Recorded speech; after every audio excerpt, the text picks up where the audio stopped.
Hey everyone. Welcome back to the show. I have got who might be like my business twin. I don't know. She doesn't know this yet because we're new to each other, but everything that I know about the incredible Christie Mims, I was telling her before we press record, I was like our philosophies and our approach to building coaching businesses and the way that we guide people, it is so on track with one another.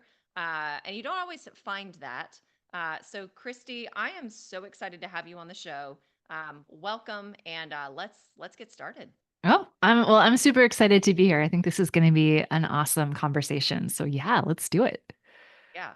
Okay. So I always love starting with this question. I love when people ask me this question. I am a really big fan of stories.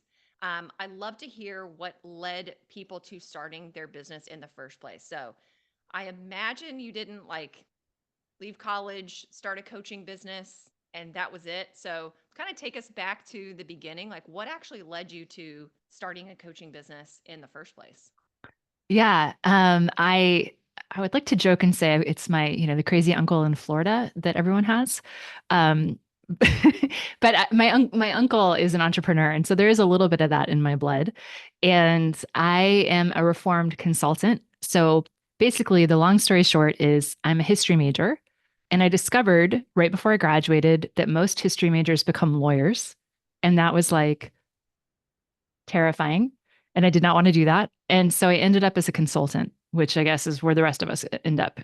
And I just fell into it. I was living in Washington, D.C. I ended up consulting for the federal government. And I knew pretty early on that that is not what I wanted to do with my life. And I had a bunch of business ideas on the side that I kept thinking about and didn't make any progress on any of them. And I got more and more unhappy. And I want to say I was working with great people. Both my consulting company and also the clients were wonderful. But it was just me. I just didn't want to wake up on the DC Metro, like 20 years from now and just like dead essentially on the inside. And so I was looking for different things to do. And finally, at my particular consulting firm, a lot of consultants were getting certified as life coaches because we could bid that to the government. The government was very much looking to have more people with coaching skills available to their leadership. And so I thought, I might as well do this. Like, in the best possible scenario, maybe it'll be a new career for me. In the worst possible, it'll be something else to drive up my consulting rate. Right. So I decided to get certified. I looked into different schools. I picked one that was convenient. And then I went to their first weekend and I like walked out a changed person. I was just like, oh my gosh, I think I found what I want to do. And so I spent a year getting certified and a few more months just feeling terrified. And then finally I was like, I got to do this. I got to do this. So I quit my job and started my consulting firm, or not started my consulting firm. I quit my consulting job and started my coaching firm with zero clients and no real plan. But it was a very exciting time. But that's how it all went down. In 2012 is I think when I quit and started my company. So I got certified in 2011. Yeah. Okay. We have super similar stories. I was a high school teacher in my Ah, 20s. That's how I got started, what and subject? my business education. So I had a computer lab. Oh, Yeah. wow. Okay. Yeah. I know, and I taught at the high school I graduated from. And get this, my mom's classroom was right beside mine. So Whoa. we taught the same thing. My mom was my teacher when I was in high school. I think I had her three times. Yeah, she Wow. taught me accounting in high school because I took accounting in high school. So yeah, I left the teaching profession when we have one 14-year-old daughter. So I quit teaching when I didn't go back. And similar to you, my husband was like, "You have no plan. You have no financial plan. You literally just didn't go back," which was so uncharacteristic for me at the time because I was the teacher who got there at 6:30 in the morning. I was the advisor of lots of clubs, tennis coach, like all the things. I was there all the time. It was my world. And I didn't go back. My husband is who recommended I get a coaching certification. And when I did the coaching certification, I was like, wait a minute. So much of what I'm learning is the way I was interacting with my high school kids. Because so much of interacting with kids, just like when you're interacting with adults, you're not just teaching at them. So much of it is emotional and getting to know them and connecting with them in a way so that they will actually listen to you and do what you're asking them to do. And I thought, oh my gosh, this is what I'm supposed to do. That was in 2011. So I launched my coaching business January, the first one, January of 2012. So really similar to you with that timeline. Yeah. Yeah, I think mine was March to 2012. So, Okay. wow, Awesome. that's really cool. Yeah. So are you still coaching the same thing and the same people today as you were when you first started, or has that evolved and changed over time? It's been Well, what, 12 years? the answer is a solid yes and no. Okay, let's hear it. I started the Revolutionary Club, which is a career coaching company focused on helping smart people find their passion, um, in 2012. And that still exists. We still do that. But over time, as it became more successful, um, coaches were asking me, how did you get clients? How are you doing this? How are you supporting yourself? And a lot of people wanted to pick my brain. And it was just like too much. I couldn't get on calls with all these coaches. So I ended up starting a blog and a Facebook community called Coach Pony for coaches to talk about like what it's really like to be in business as a life coach and get free information that they could trust about like the good, the bad, and the ugly. So I was just sort of sharing some of my story. And then that turned in, and then people asked, well, can I hire you as my business coach? And I was like, no. And then, but eventually that turned into Coach Pony, which is a community all about teaching coaches how to get paid to coach. And so that is where I spend a lot of my time today. Because one of the things that I discovered that I was actually surprised about is while I loved career coaching, and it is something that I wish was a class in high school and something I wish we took more seriously as a society and civilization. I love the business side of coaching even more. And it was like a really interesting discovery that I didn't make right away. But like a year into my business, I was like, I just love thinking about business. I love watching other people's coaching businesses. I love making guesses as to how I think they're doing. And so I just love it. And I love talking about it. So it just kind of like exploded in a good way, Mhm. in sort of around 2016, 2017. And so now I have Coach Pony and I have the Revolutionary Club. I have both. Oh, cool. I was super intrigued by the terminology Coach Pony. Where did that come from? It was a joke at first, between myself and my husband. I was like, what should I name this community?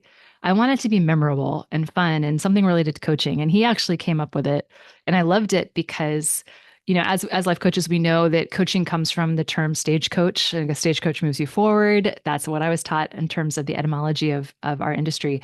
And I love that. I've also been a lacrosse coach in my time, as well as a life coach. And so I just love the idea of having the word coach in the title. And then pony, it's like you found your herd. We're also pony is something that helps move you forward as well. You can ride with us, like saddle up together. So it kind of had all of these connotations that I wanted to hit. And I just thought it was just super fun. And then I loved the idea of our logo being a cartoon pony. So, because I just like to be entertained by things. And so it was. And now we have two versions of the pony, which is really fun. Yeah, when I was just kind of like learning more about you and checking you out and all your things, I was like, "Oh my God, this is so cool." And it's also really fun. And you just seem to bring such a fun element to the work that you do because oftentimes, and I'm sure you see this when clients come to you, they're worrying, they're in doubt, they're in fear, they have all these blocks. We are a people group that are very self-centered. We're always thinking about ourselves. We're focused on ourselves, and we can approach building a business from such a serious place. Was part of your whole thing around like bringing in the fun with the cartoon and some of the things that you say, like there is absolutely such a fun element to your brand. Was that a conscious decision, to show people like, hey, we can have fun building a business as well? Was that part of the decision? Yeah, you nailed it. That was 100% why the brand is like it is. I thought, and this is true a little bit of the Revolutionary Club as well. And I leaned into it much more with Coach Pony, but just this idea of like starting a business as a coach is a really scary thing, but it doesn't have to be this torturous thing. You can actually have fun and it should be fun. And I wanted people to feel, um, connected to that and the joy and the sense of accessibility and the fact that it is possible. So all of that. So yes, it was very conscious. Our branding, our brand colors, the cartoon pony, the way I talk, just sort of highlighting my sense of humor in some of our communications. It's just all designed for that reason, because I think it's really important for you to have fun when you build your business, and not just to focus on the fear. Yeah. Awesome. So, kind of on that note, like people are afraid. They want to know the answers. They want to know all the how to. They're afraid of the unknown. They want all the certainty before they take an action. And I know that you work with a lot of people who are newer in their journey to building a coaching business. You're helping them make money. You're helping them get clients. You're helping them build their brand, get leads, all those basic things that we have to keep doing over and over and over again so that we can build a sustainable business over time.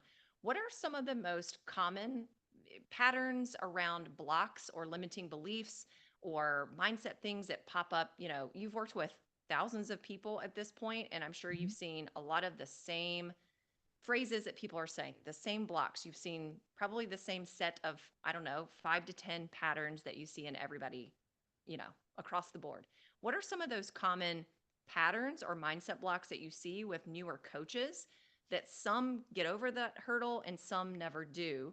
And how do you help people navigate kind of moving through that part of building a business so that they can become successful? My mind is moving so fast. I'm like, okay, do you have 7 hours?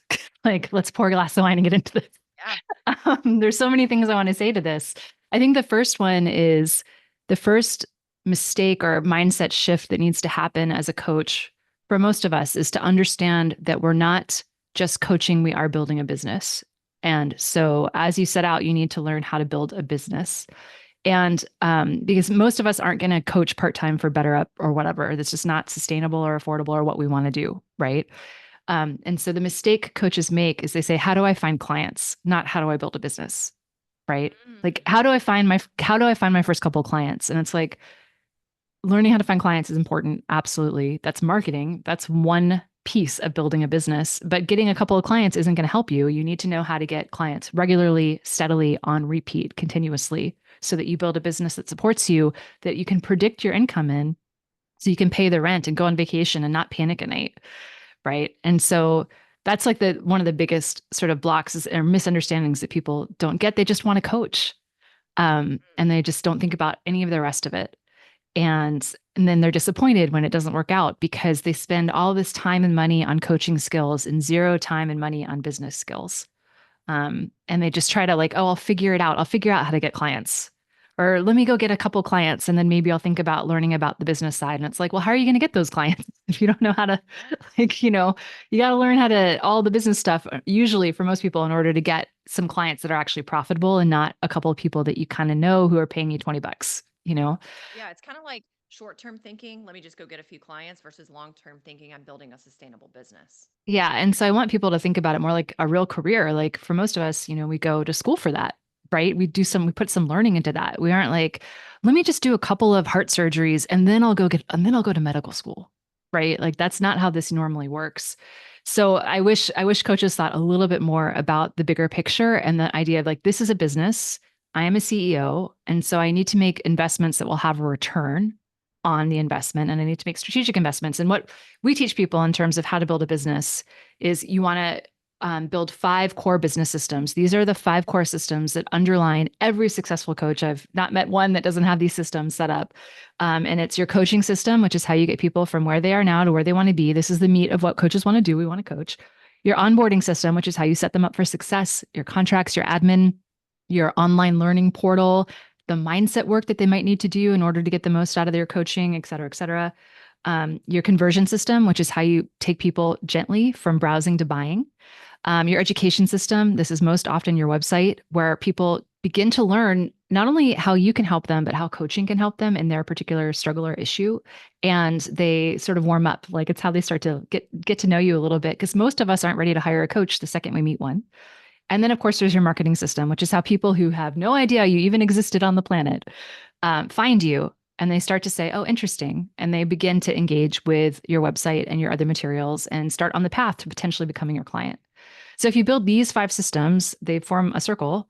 And we have a good graphic on Coach Pony about this. If you go to coachpony.com/barb, BARB, or just Coach Pony 5 business systems, search that, you'll probably see the graphic. And it's a circle and it's basically a loop and it can spin you can start to get it to spin. And that's how you get a steady stream of clients, not just now, but over years, right? So you build a sustainable, profitable business that can support you. Um, that was a long answer for just one issue. But I think that's like the biggest, I mean, I think that's one of the biggest things. Because if you don't think you're building a business, if you're not thinking long term, then you're going to make a lot of other decisions that are probably not going to give you the results that you want in your business. Yeah. Yeah. Yeah. Yeah. Yeah. I mean, I think a lot of people are just looking for the next client because they're thinking like, I got to pay my bills this month.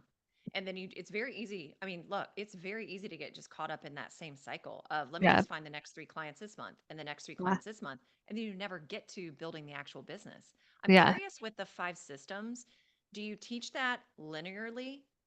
Do you teach like one comes before the other? Do you teach build all these systems at the same time? How do you approach helping your clients build those systems? It's linearly, and the order we teach them are first your coaching system, which involves choosing your niche, because I firmly believe new coaches need a niche, Agreed. because no one wants vague help about abundance and clarity. That's not what any of us buy. We buy help No. with a problem. And so if you want more clients, choose a niche.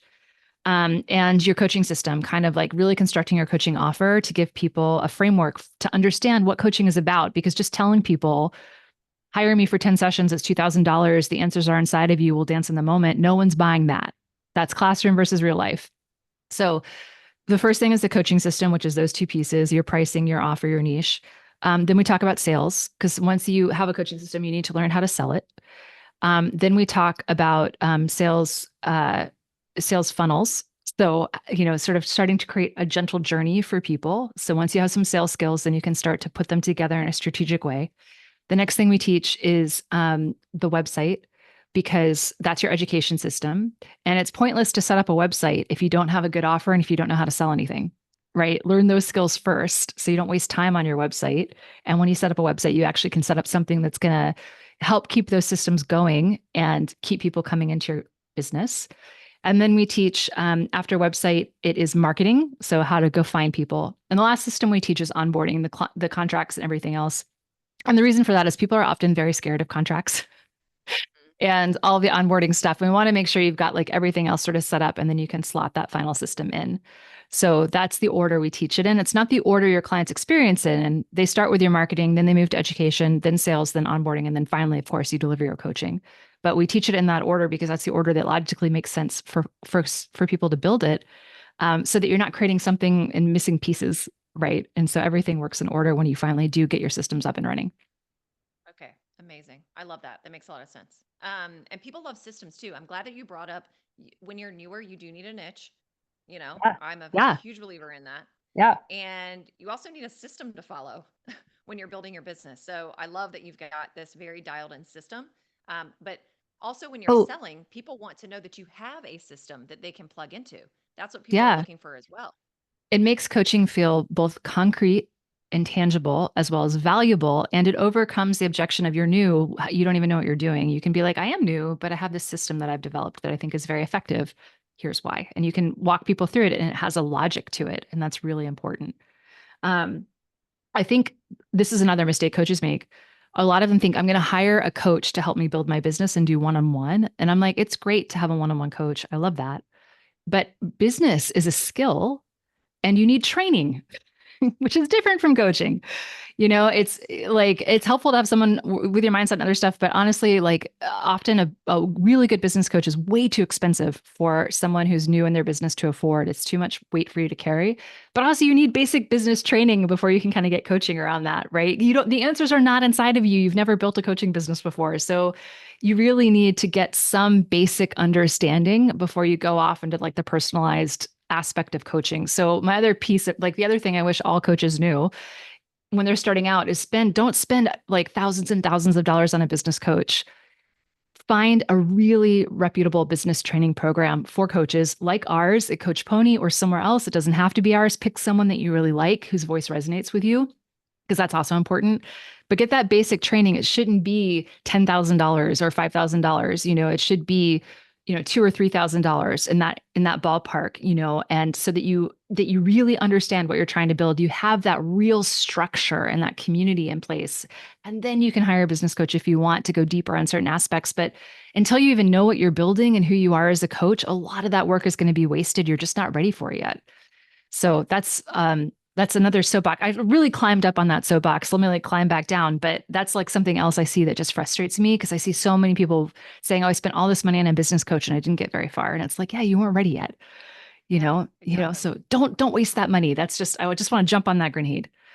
No, I love that. Okay, so I want to ask you a question about how you have your setup. So when you're saying don't go hire a one-on-one business coach, you need to get the training first. 100% agree with that. Do you think people should choose something that is self-study where they have access to no individual who's answering their questions, or do you think it's a better fit for them to buy some sort of group style coaching where there's a training element and there's a advisory coaching element and a community element as well? Yeah, I Or does mean, it matter? I understand. I want to be mindful of everyone's budget, but if I like could choose for you and budget wasn't an issue for anyone, obviously it's the second one.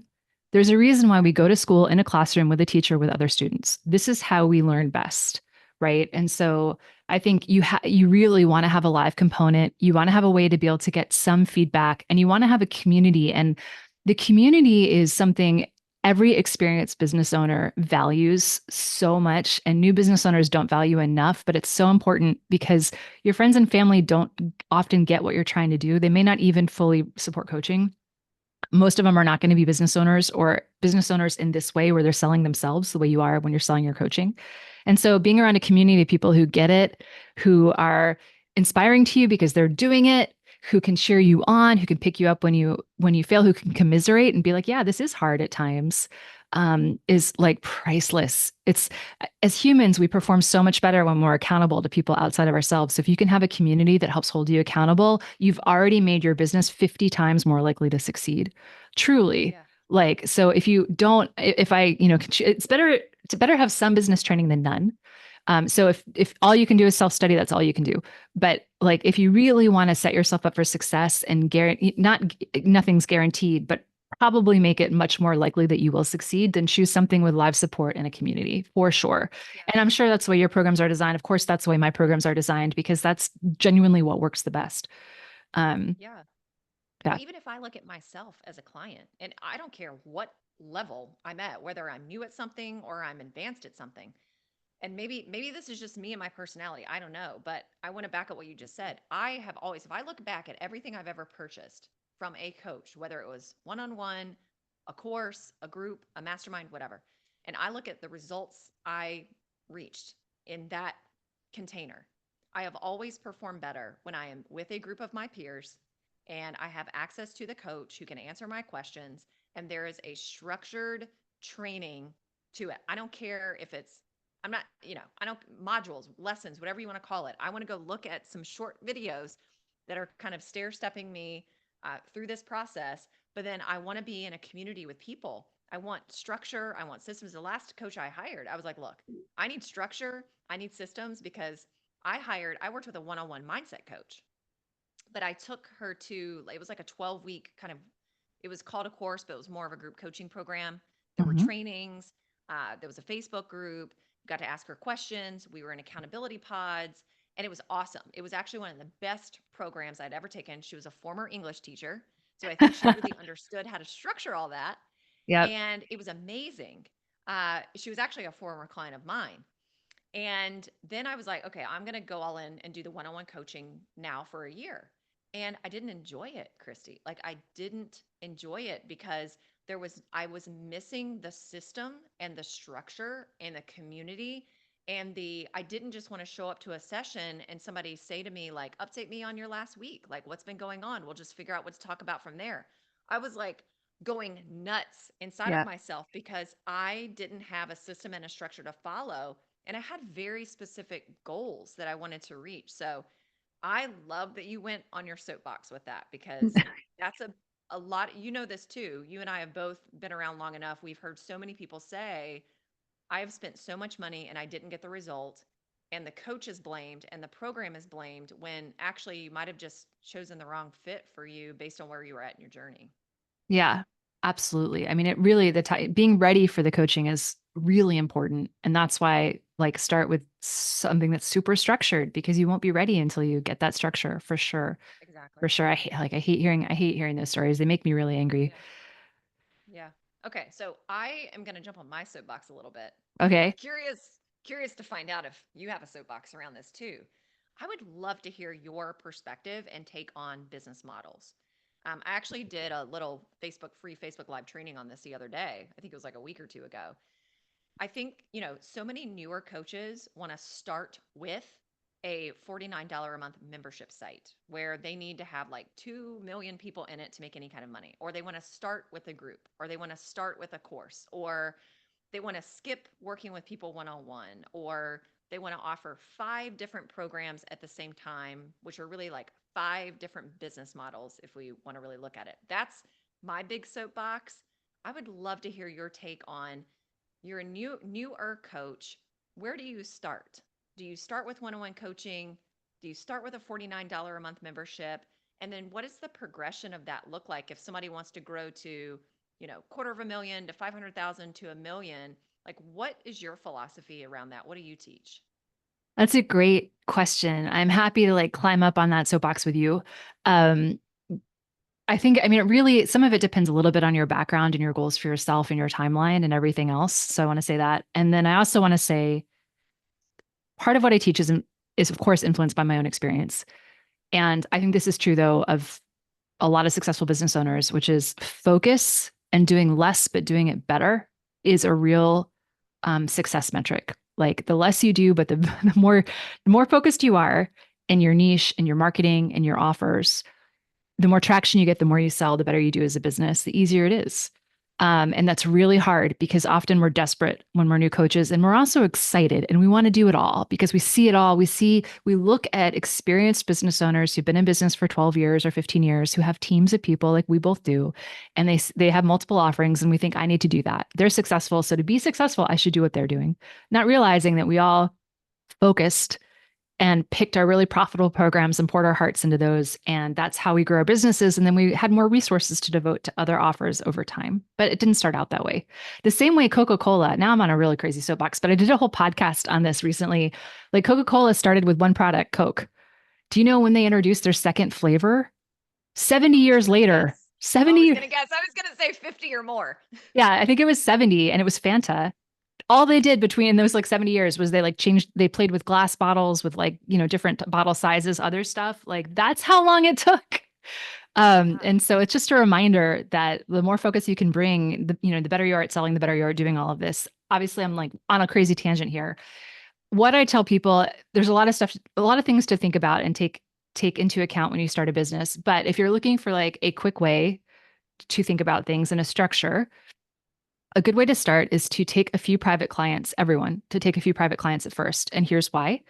One, it's the most profitable business model with the least amount of infrastructure and the easiest evergreen model that will get you able to support yourself the most quickly.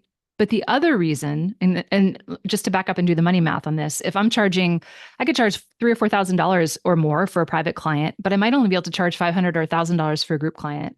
That's a huge delta. If I get 2 clients a month, I'm making, $6,000 to $10,000, or, which is on the higher end, I'm definitely making over 6 figures just from that. Right. But two $500 clients a month isn't going to support me at all. So it's a really easy way to get started while you test your coaching system. And also you'll start, if you work with people one-on-one, you can start to understand their questions, their patterns, and where they get stuck in a very deep and nuanced way. So then if you do want to go into group coaching, which by the way, I'm here for, I started out as a private coach, but I always knew I wanted to do group coaching. And that is the Love bulk that. of my business and has been I like, I love group stopped. coaching. Yeah. Yeah. I mean, I stopped private coaching in like 2015 or something, right? Like it's been a really long time. Um, and I love it. And there's so many good things about group coaching, but like having that experience one-on-one helps you so much develop a really great group coaching program to really understand what people want out of it, where people might get stuck because you're not going to be able to work with them one-on-one to resolve that, and so you're going to need to kind of be able to predict certain things for them and prepare them for these points that are going to be difficult, and it's part of their journey. And again, it also allows you to like support yourself as a coach with a lot less pressure because you don't need to sign very many clients. The mistake that coaches make because they're not thinking with their business CEO hat, they're just like, I want a group coach, is you need a group. And you need a group. You need a group of people. If you're doing a live program, you need a group of people who are ready to start at the right time, at the same time. If you're doing an evergreen program, you still need a group. And you need a lot of them. Like, you know, you need to reach a lot of people to sell a certain amount of seats. And for most new coaches, they don't have the audience, the sales skills, you know, the marketing chops to reach enough people. And so their group programs don't do very well right off the gate. And that can be very deflating. So you might already be a great marketer. If you're listening to this, you might have an existing community in your niche already, which you could use for group. You might be great at um, certain skill, like digital skill sets, digital ads, something else. So you might be able to start with a membership site or something. But for most coaches, that's not going to work. It's not going to make enough money. They haven't thought through with membership sites the number of people they need, as you said, like a lot, plus the churn. People are going to ditch your membership site every month. You know, they're going to drop out. And, you know, all this other stuff, like they just haven't thought it through. And you're not working very closely with people. So you might not give them a great experience because you don't even really know what you're doing yet. And so I think an easy way to start is private coaching and then go into what, you know, start to build your community, build your audience, do all of that, support yourself, be profitable, charge a reasonable rate so you don't have to take a ton of clients. And then you can expand into what you really want to do if it's not private coaching. But I think sometimes private coaching gets a bad rap because it is super lucrative. It is It super is. flexible. And you know, you can really modulate your pricing in your audience quite a bit. And there's always within almost every niche, there is a subset of people who's willing to pay a premium to have that one-on-one coaching experience. And you don't need very many of them, like 20, 30 clients a year, maybe to support yourself as a coach. Right. And so, Yeah, the one-on-one coaching is probably the most simple business model in the coaching industry. It is mm, the most simple. So I think a yeah, lot of folks believe that I'm going to do group coaching so I can work less and it's going to be a more simple model. It's not more no, simple. It's not more no, simple at all. There are a lot more variables, there's more factors, there's more people, there's more moving parts, you have more team to really build something that's going to last. If you want super duper simple and you want to work 15 hours a week, like one-on-one coaching all day long, and you could have a multiple six-figure income and take home almost literally all of all of it. that except you're paying Yeah. to the IRS. Yeah, you don't keep nearly as much money in the other business models. And I do want to add, like, I have, if for anyone who's interested in the money math behind this and all this other stuff, on the Coach Pony podcast, we have a whole series in season 2. So if you look at our archives, you'll find like how much, you know, how do you get started private coaching? How much can you make? How do you get started group coaching? How much can you make? Book writing, all this other stuff. So all of that is there. If anyone who's listening wants to like get into like the money math and why we say what we just did and get deeper into this conversation, because it's really eye opening. And I think a lot of coaches don't think it through. Yeah. What are some of your like tried and true strategies that you teach your clients to generate more leads and continue to generate clients? And the reason why I'm asking that, I know we were talking earlier, so I want to just make sure people are like, I'm not saying just go think about getting clients. We really want to build a business here. But one of the things that I see causing coaches to either plateau and never go beyond a certain point, or maybe they do get to the level where they are filling group coaching programs, and then all of a sudden the results actually go down instead of going up in terms of enrollment numbers. What do you teach your clients in terms of keeping their lead pipeline full? What are some of those marketing strategies for the newer coach? So we're not talking like get into the paid ad game, you know, Yeah. under And a I do hundred not thousand recommend new dollars a month. coaches Like, get into the paid ad game no, because that's a not recipe at for, all. and the reason for that for everyone listening is if your systems aren't set up and tested and true, you're just going to set money on fire. So there's plenty of ways organically for free to reach people before you get into ads. And you need to do Yep. that so you don't like spend this, and running an ads platform is its own job. And so that's like too much for a new coach to learn as well. And it's just almost certainly going to fail. But sorry, I didn't mean to get on that soapbox, but one of the big things we teach in terms of marketing and getting leads for coaches, and this is another mistake coaches make. So, to circle back to our first conversation, coaches look at other coaches and think, I have to do that. And a lot of that is social media. And so, what we teach coaches is that if you want to be successful with your marketing, you need to choose a marketing platform that aligns with how you already like to communicate. So, Yes. for example, for me, if you're listening to this podcast, you can tell that I am long winded, right? So like I do not do nearly as well in short form communication, which most of social media is. It's extremely short form, either written or visual communication. I do better in long form communication, like public speaking. That's where I started. I don't do that anymore, but I spent a year. I built a nice six-figure business just from public speaking, getting clients, for free, speaking for free, and getting clients that way. I Me also, too. yeah, We're and then I more started, alike than we imagined, Christy. yeah, and then I got tired of like putting on pants and leaving the house. So all I did was write because I love long form. I like long form and I liked writing a lot. And so I just wrote and I got my business grew exponentially because I loved it so much. And it's just like just focusing on what really works for you. Podcasting also works for me to some degree because I'm long-winded. So it's really, and I like to teach and these things go hand in hand. So thinking about what you most like to do as your starting point for communication is really important because if you don't like it, you're not going to do it and you'll never succeed at it. Right. And so you can, as long as you have a baseline affinity for something, you can learn how to be a good podcast interviewer. You can learn how to give a good public speech. You can learn how to create a great Instagram reel if you want to go that route. But you have to have some affinity for it to begin with so that you'll be consistent and you'll do it and you will learn it and stand out that way. And the second thing that I think is really important and another mistake the soapbox keeps getting higher, but as coaches try to do too much, you try to be on Instagram and LinkedIn and public speaking, and you write a blog and you just like spend a day looking at SEO and all this other stuff. Focus, focus your marketing. Pick one platform, pick podcasting, pick writing, whatever it might be, and like go all in on that so that you get really good at it really fast. And so you also get traction on that platform.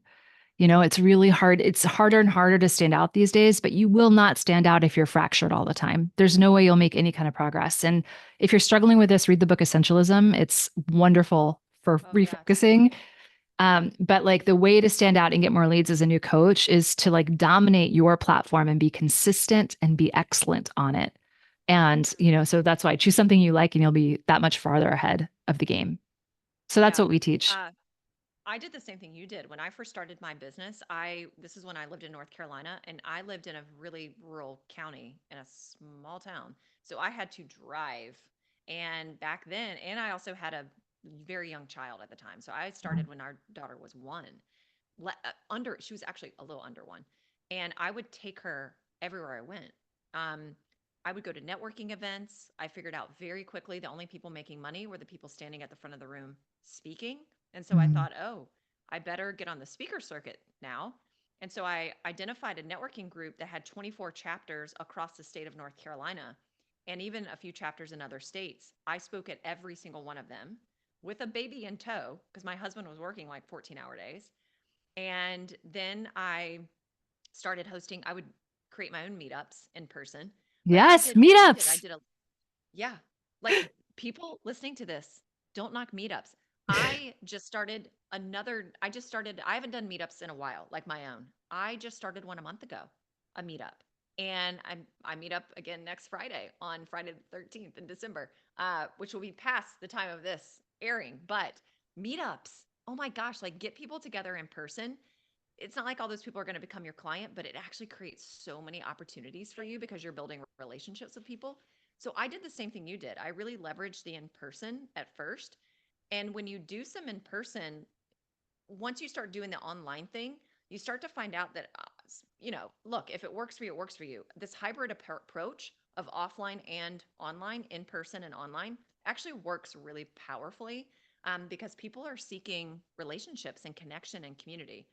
So I just wanted to share that I did the same thing. I'm curious, just your take on this. Do you also like have you done this yourself and do you teach your own clients to create a free community base of people, whether it's a Facebook group or it's somewhere else, it doesn't matter where it is. Do you teach that approach as well, like building a free community and that becomes No, like your lead source that you're nurturing or no? Like what's your take no, on that? I do not like it for new coaches. Um, because you can do it, just to be clear. But for new coaches, you don't have a community. It takes time to build a community and build rapport with the community. And that's a lot of effort. I'm all about my whole thing is like, what's the easiest, most simple, or not? It's not always easy, but what's the simplest way that you're going to get results the most quickly? That's what we're focused about on in Coach Pony, right? Because ultimately, you guys, I'm so lazy. I like to nap and eat a lot of cheese and like not work that hard sometimes. So like I'm always like, what is simple? What will make my life a little, bring more ease? So we teach other people's audiences. As a new coach, get in front of other people's audiences. Don't build your own. Find someone with a community of your people and then go get that, go get in front of that audience. And there's so many ways to do it. If you're public speaking, don't host your own event. You'll have a nightmare trying to fill it. You don't have an audience. Yes. Go and like pitch yourself to speak at the local Rotary Club, at the organization that you found, at the women's conference, whatever it might be. There's always going to be something, if you are on LinkedIn and you're using that as your platform, don't just post randomly on your feed. You don't have enough people. Go find people in your niche who have large audiences and start commenting and engaging on the stuff that they post. Use hashtags, use all the tools out there to get in front of other people's audiences. You have to get creative depending on what the platform is. On podcasting, I'm doing it right now because I'm in front of your podcasting audience, right? Like you can guest on other people's podcasts. Like there's tons of different ways to do it. Again, you might have to get creative, but when you're new, like the fastest way is to get in front of an existing audience. And the best thing about that we often overlook is the trust factor, right? Like Megan, you've built an audience of people who think you're awesome. And if you're like, you know what, this chick, Christie, she's on a soapbox, but it's occasionally a good one. So it might be worth it to listen to her for a couple of minutes there versus me just being like, hey guys, listen to my rant, right? Like you're giving me your credibility and saying that I'm worth listening to by having me and giving me the honor of being on your podcast, which is amazing. The same is true if I speak for an organization, they're saying, hey, this person is worth listening to, which is instant credibility and instant trust. They're much more likely to take what I have to say seriously. So it's like a double whammy for new coaches, which is really powerful because it gives you this credibility that I think a lot of us are very worried about because we want to be seen as credible and we're worried about being brand new. And if you're in front of someone else's audience and they're giving you that platform, wow, what a gift. What a gift of credibility and trust on top of the fact that it's an audience you didn't have to build. And I mean, Yeah. over time, you can build your own audience and you should eventually, depending on what it is you're doing. You can build your own podcast or you can, build your own events, whatever it might be. But please start with other people's audiences and never give up on that strategy. Oh yeah. Oh yeah. I'm glad you said that. Like that's the strategy that you should be doing all the way until the end. Yeah, absolutely. Yeah. Yeah. So much violent Fast the agreement. cash. Yes. Okay. I think this is going to be my final question. Uh, you and I got started, both of us, like really in 2012. There were not as many coaches around as there are now. There were not as many choices for people, even outside of the coaching industry, right? Our competitors aren't just other coaches with the same niche. It's all kinds of things. It's therapists, it's counselors, it's the spa down the street. Like people are going to go through all types of sources to solve their problems. So when new coaches are entering nowadays, what are some of the key pieces of advice that you give for them to stand out and be seen and really differentiate themselves from everybody else who might have the exact same niche and the same message as they do? Yeah, I know a lot of coaches worry about market saturation. And you guys, I have both a blog and a podcast on this. So if you go to Coach Pony and search, do only business coaches make money? You'll find Yeah, like people some think that. people think that, and it's not true. And I have significant data backed research Oh, to help gotta you love overcome data. that. Gotta love the data. Yeah, I love that. I have real science data. I also have anecdotal data, personal data, like a lot of different I'm coming at it from 18 different ways. And now I've almost lost my train of thought because I'm so excited about that. So sorry, the question was, what is the advice for people who want to So stand out, right? stand out and like differentiate yourself from people who are serving the exact same niche and you have the same message and you're helping them solve the same problem and get the same result. Okay, so what I like to say to this is that people are hiring you as their coach, and your life experience, your philosophy, your approach is unique to you. There are 30 Chinese restaurants I could get to in the next 30 minutes, but I'm going to only go to one or two of them because one has the best egg rolls and one has a really nice cashier. And that's like what's important to me. And so those two stand out for that reason. So you bring like there's always going to be a lot of people doing what you're doing and that's okay. But please rely on your personality and your again, your all of your life experiences are unique and really lean into that. And so we do an exercise in Build Real Business over at Coach Pony about just figuring out who you want to be as a coach, what your voice is. And for me, I really wanted to lean into humor and fun and approachability and being a little bit different The Revolutionary Club did not look like a corporate website. All career coaching websites when I started were blue. Um, Ours was wildly different. And Coach Pony doesn't look like most other sites you see for business coaches at all either. And so like just lean into the parts of your personality that you really want to highlight and then focus your offer, focus your niche so that you're really serving the people you most want to serve that you're excited and passionate about, and then focus your marketing. And it's better to be you stand out when you're a big fish in a small pond, right? Especially when you're a new coach and you're new to the pond. So like really focus down on the stuff that gets you the most excited. Don't try to serve everyone. Don't try to be everywhere. Like pick that pond and really develop in that pond and know that there's people out there who might be listening to me right now who's like, yeah, she's annoying. I don't like her. But there's other people who might be listening right now who are like, yeah, I like this chick. I might be willing to go to her website and see what she's about. Like your personality is going to repel the wrong people and attract the right people. And so, there's nothing you can do about that except to embrace it. So why not? Yeah. um, and just focus on everything. Don't try to be everything to everyone because that appeals to no one and there's no way you can stand out. Really, truly try to niche down to who you want and the right people will be pulled to you. So, for example, I was in a business group and someone was like, "Oh, I was interviewing two business coaches and one of them was like, "Oh, I help companies grow." This was a fairly big company. They were trying to get to $20 million from $5 million. And the second business coach said, "I help companies get from one to 10 to 10 to 20. That is what I specialize in. That is the growth that I focus on." So guess which coach this person hired, right? The business coach was like, "I help businesses grow," or the Yeah. business coach that helped exactly that person, right? So lean into this stuff and you will start to really stand out to the people who need your help the most. That was a Yeah. long answer. Did that make sense? No, this made total sense. That was so good. Yeah, I love it. So, we are coming into the end of one year. We're heading into 2025. By the time this airs, it's going to be 2025. It'll be early 2025. What are you most looking forward to? What are you really excited about for 2025? Any new projects that you're working on for next year? Yeah, so two new projects. So we've been really focused at Coach Pony. We only really have two things that we sell. One is Build a Real Business, which is our flagship program, and one is Jumpstart Your Business Bootcamp, which is like a small taste for anyone who needs just a quick jumpstart. And we've had that for years. But I just today launched a new project. So the timing is fortuitous, called Coaches in Cashmere, which is like every blog title from 2010 on purpose. And it's a community on Substack for coaches. And it's a theory I'm testing where we have a community not on traditional social media for coaches to connect with each other and share, find accountability partners, talk about what's happening, talk about life behind business, all sorts of stuff. It may not work. I don't know if coaches really want this, but for me, I wanted this. So that's a community we're trying to build so that people like we have a big email community at Coach Pony, but it's hard for people can't connect with each other, right?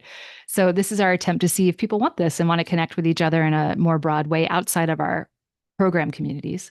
Um, so that's like one thing I'm excited about. We'll see if people want it or not. But again, it just launched today. It's called Coaches in Cashmere and it's on Substack if you're curious. Um, like what it's like and what I'm talking about. I'm sharing some inside secrets from Coach Pony, more advanced stuff I'm working on as well, to kind of pull back the curtain a little bit more as part of that Substack. And then the other thing we're excited about is we're going to continue everything that we're already doing, which has been super fun. But we're going to also work on some immersion experiences because I do think there's something to getting things done quickly all together. Mhm. so so we're going to be unveiling some a new program around that idea of like let's come together and get something done in a weekend all together. And so you don't have to like stretch out your learning over weeks. You're not like remote and fully online. It's going to be completely like a live thing that we do together without any online Facebook group or anything like that, just to really be in the moment. And we'll see if people want that too, but that's something I'm excited about. Yeah. That's awesome. I love that. I'm excited for you. Those are two things that you do not hear about every day in the coaching space. So I love that you're creating something that's new and different that I think sounds like it's going to catch on. I hope so. I mean, like, sometimes you just create the thing that you want. Yeah. Like, that's a Yeah. lot of problem solving. You solve the problem you want solved, and somehow it turns into something. But we'll see. I mean, I also want to say to folks, like, we try stuff and sometimes stuff doesn't work. That's just normal. Do we all remember um, New Coke? That was terrible, Oh right? yeah. Mm. I've Right? never Or tried that. like Crystal Pepsi, ugh, like, I mean, not everything you're going to try as a business owner works, and that's okay too. Hmm. But I'm excited to see, yeah, I'm excited to see what people want. And like, I feel like post COVID, I've definitely been wanting more community in my life in a like an in real life kind of way beyond the virtual that we all have experienced. And I'll be curious to see if others feel the same. So Yeah. Yeah. Well, you're going to find out. That's awesome. Okay, sweet. Christy, how can people find you? Obviously, coachpony.com. You've shared a couple of things that are in the show notes that people can go download, get some access to resources. I know you've got a podcast. Where are the best places for people to connect with you, get on your email list, all that jazz. yeah, coachmoney.com. Come, we've got an awesome free guide for you on how to get started as a coach, how to start your coaching business without breathing into a paper bag. And we also have a weekly thing called Couch School. It's free business training for coaches. It's every Sunday in your inbox at 8 a.m. And so if you sign up on our website, you'll get access to those things. So you're more than welcome to do that. And we have a podcast, Get Paid to Coach. It's just focused entirely short, fun podcast episodes with different sonic themes every season, focused on how to get paid to coach. And we cover everything from how coaches in different niches got their very first client to common coaching questions. We have a whole season on mistakes. And then the most recent season that just finished last week was how to launch your business fast. So if you Google Coach Pony Podcast, you'll find it, whatever podcast player. And then if you want a community and to talk with us in a different way, you can check out Coaches in Cashmere as well. And that's on Substack. So lots of different things to do. I would just recommend starting with coachpony.com and the podcast and then see where that takes you. Yeah, sweet. I love it. Well, I'm so glad we have connected and had this incredible conversation. I love what you do and just super stoked that you poured into us for about an hour today. So thank you. Yeah. Thank you so much for your time, Megan. I really appreciate it. Yeah, awesome. All right, everyone. Thank you so much, Christy. And until next time, remember to design a business and life that is built to last.